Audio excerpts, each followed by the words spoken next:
U 3 selekcije uzrasta do 12 godina fudbal u fudbalskom klubu Borac redovno trenira 65 dječaka. Većina je u klubu od 7. godine sa željom da se ovim sportom bave i kad porastu. Podstrek za još ozbiljnije bavljenje sportom su i uspjesi koje su nedavno postigli.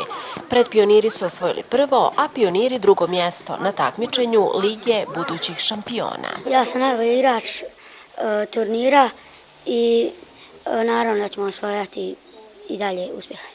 Veliki mi je uspjeh i zadovoljstvo igrati za ovaj klub i osvajati brojne pehare i medalje. Nadam se da će tog biti još dosta. Jako sam zadovoljan sa tim uspjehom i jako mi je drago što sam sa svojom ekipom, sa drugarima osvojio drugo mjesto. U Ligi budućih šampiona takmičile su se najmlađe selekcije 10 fudbalskih klubova iz Republike Srpske i Federacije BiH. Finale turnira održano je u Maglaju i Žepču. Čitavu ligu su igrala u principu sva djeca, i takmičari 2004., 5., 6. i 7., kao i netakmičari 2008., 9. i 10. godište.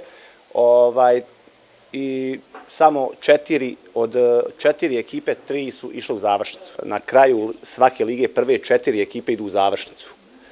Tako pravi se neko turnirsko takmičenje, znači gdje je 2006. osvojilo ligu, a 2005. godište uzelo srebro. Za buduće šampione u lokalnoj administraciji organizovan je prijem, na kojem je promovisan najveći uspjeh koji su do sada ostvarili mali fudbaleri.